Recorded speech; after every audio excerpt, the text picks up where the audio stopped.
નમસ્કાર, દૂરદર્શન સમાચારમાં હું દ્વૈત આપનું સ્વાગત કરું છું. દિલ્હીમાં પાકિસ્તાની રાજદૂતાવાસમાં કામ કરતો મોહમ્મદ અખ્તર જાસૂસી માટે રંગે હાથે પકડાયા બાદ 48 કલાકમાં તેને ભારત છોડી દેવા કહી દેવાયું છે. દિલ્હી પોલીસે જાસૂસી કૃત્ય સાબિત કરતા પુરાવા સાથે મોહમ્મદ અખ્તરને પકડી લીધા બાદ વિદેશ સચિવ એસ જયશંકરે પાકિસ્તાની રાજદૂત અબ્દુલ બસીતને વિદેશ મંત્રાલય તેડાવી તેમનો આ કર્મચારી પાછો મોકલી દેવા કહ્યું હતું. દિલ્હી પોલીસે રાજસ્થાન જઈ નાગોરમાંથી મૌલાના રમઝાન અને સુભાષ નામની બે વ્યક્તિઓને જાસૂસી બદલ પકડી લીધા બાદ આખું કાવતરું બહાર આવ્યું હતું. આ બંને વ્યક્તિઓ રાજસ્થાન સરહદે બીએસએફની હિલચાલ વિશેની માહિતી આઈએસઆઈ માટે દિલ્હીમાં બેઠેલા મોહમ્મદ અખ્તરને આપતા હોવાનું પોલીસે કહ્યું છે.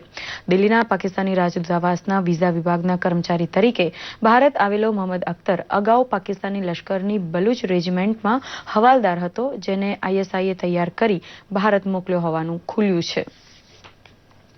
મોદી મંત્રીમંડળમાં આર્થિક બાબતો માટે રચાયેલી કેબિનેટ કમિટીની આજે મળેલી બેઠકમાં મહત્વના અનેક આર્થિક નિર્ણય લેવાયા હતા, જેમાં કેન્દ્ર સરકારના કર્મચારીઓને મળવાપાત્ર મોંઘવારી ભથ્થામાં 2% વધારો કરવાનો નિર્ણય લેવાયો હતો. બાગાયતી ખેતીને ઉત્તેજન આપવા માટે જમ્મુ કાશ્મીરને 500 કરોડ રૂપિયાનું પ્રધાનમંત્રી પેકેજ મંજૂર કરાયું છે. ઓડિશાના બહેરામપુરમાં આઈઆઈએસઈઆર સંસ્થા ખોલવાની મંજૂરી અપાઈ છે. ડિજિટલ ઇન્ડિયા કાર્યક્રમ હેઠળ નેશનલ એકેડેમી ડિપોઝિટરીની સ્થાપના કરવાનો પણ નિર્ણય થયો છે. વલસાડ જિલ્લામાં ધરમપુર નજીક કરંજવેરી ગામે વિજ્ઞાન કોલેજને ખુલ્લી મૂકવા માટે મુખ્યમંત્રી વિજયભાઈ રૂપાણી પહોંચ્યા, ત્યારે ગામડેથી આવેલા આદિવાસી વિદ્યાર્થી ત્યાં હાજર હતા. શ્રીમદ રાજચંદ્ર વિદ્યાપીઠ દ્વારા આ કોલેજ શરૂ થતા ડાંગના જંગલ વિસ્તારમાં આવેલા 238 ગામડાના વિદ્યાર્થીઓને વિજ્ઞાન શિક્ષણ લેવાની તક મળી છે. છેવાડાના માનવી સુધી શિક્ષણ, આરોગ્ય અને રોજગારી પહોંચાડવા માટે ભાજપ સરકાર પ્રતિબદ્ધ હોવાનું મુખ્યમંત્રીએ કહ્યું હતું. મગફળી અને કપાસનો બજાર ભાવ માર્કેટ યાર્ડમાં ઘટ્યો હોવાથી ટેકાના ભાવે ખેડૂત પાસે હોય તેટલો માલ ખરીદી લેવાય તેવા 58 કેન્દ્ર લાભ પાંચમથી શરૂ થશે તેવી જાહેરાત મુખ્યમંત્રીએ આ પ્રસંગે કરી હતી.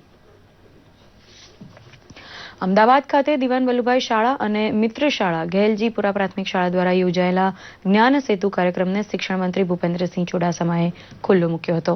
આ પ્રસંગે શિક્ષણ મંત્રીએ જણાવ્યું હતું કે શહેરી વિસ્તારની અગ્રણી શાળાઓ દ્વારા ગામડાની શાળાઓને મિત્ર શાળા તરીકે લેવાનો આ પ્રયોગ શિક્ષણ ક્ષેત્રે ખૂબ જ કારગત નીવડશે અને આવા કાર્યક્રમ થકી ગરીબ બાળકો પણ વિકાસની કેડીઓ કંડારી શકશે.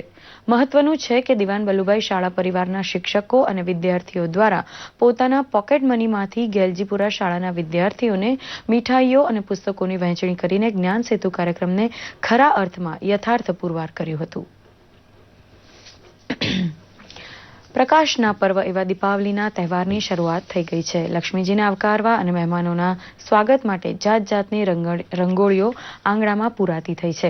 અમદાવાદ શહેરમાં ખાડિયા વિસ્તારમાં આવેલા હેરિટેજ હાઉસમાં દર વર્ષની જેમ આ વર્ષે પણ ટુરિઝમની થીમ ઉપર એક સુંદર રંગોળી બનાવવામાં આવી છે. આ રંગોળી 11 બાય 6 ફૂટની છે. અતિથિ દેવો ભવના થીમ પર ગુજરાતના પ્રવાસનને વેગ આપવાના હેતુથી આ ભવ્ય રંગોળી તૈયાર કરવામાં આવી છે. હેરિટેજ હાઉસમાં રહેતા જગદીશભાઈ મહેતાનું કહેવું છે કે અમારે ત્યાં રંગોળીની પરંપરા અમારા હેરિટેજ મકાનના વારસા સાથે જોડાયેલી છે. રંગોળીમાં વપરાતું રંગ નિયોજનનો ઉલ્લેખ પ્રાચીન ધર્મગ્રંથમાં પણ છે. પ્રધાનમંત્રી મોદીના બેટી બચાવો બેટી પઢાઓ અભિયાનના સંદેશાને આંતરરાષ્ટ્રીય સ્તરે લઈ જઈ મહિલા સશક્તિકરણનો પરચો બતાવનાર સુરતની બાઇક કિંગ ફરી એક વખત સમાજ સેવાનું કામ કરતી નજરે પડી છે. તેમણે સુરત શહેરની આ બાઇકિંગ ક્વીનને ટ્રસ્ટને શાળામાં અભ્યાસ કરતા ગરીબ બાળકોને અલગ અલગ પ્રકારના દેશી ફટાકડા, બુક અને બિસ્કિટ આપી તેમની દિવાળી સુધારી દીધી હતી. એટલું જ નહીં, તેમણે સુરતની સડકો ઉપર આ બાળકોને બાઇક પર બેસાડી સવારી કરાવી હતી. તેમણે બાળકોની સાથે દિવાળી પર્વની ઉજવણી કરી ખુશી વ્યક્ત કરી હતી. વંચિતો વચ્ચે જઈ તેમનો તહેવાર ખુશાલી ભર્યો બને તેવી આ કોશિશ સુરતમાં ઘણા બધાની વાહવા મેળવી હતી. ગુજરાતમાં સૌથી મોટું કપાસનું હબ ગણાતા બોટાદ માર્કેટ યાર્ડમાં છેલ્લા 10 દિવસમાં કપાસની સારી એવી આવક નોંધાઈ છે. દિવાળી નજીક આવતા ખેડૂતોએ કપાસનું વેચાણ કરી આવક ઘર ભેગી કરી છે. બોટાદ માર્કેટ યાર્ડમાં એક જ દિવસમાં આશરે 700 જેટલા ટેમ્પા અને 300 જેટલા ટ્રેક્ટરો સરેરાશ આવતા હતા, જેના થકી હમણાં સુધીમાં 70,000 મણ કપાસની આવક થઈ છે. ખેડૂતોને તેમના કપાસની ક્વોલિટી પ્રમાણે 950 થી 1050 કપાસના ભાવ નક્કી કરાયા હતા. કપાસનો મબલક પાક થયો હોવાથી માર્કેટ યાર્ડમાં માલનો ભરાવો થતો જાય છે, પરંતુ આ વખતની દિવાળી ખેડૂતો માટે લાભદાયી નીવડશે તેવું બધા માને છે. આ સાથે જ આ સમાચાર બુલેટિન અહીં સંપન્ન કરી રહ્યા છીએ. નમસ્કાર.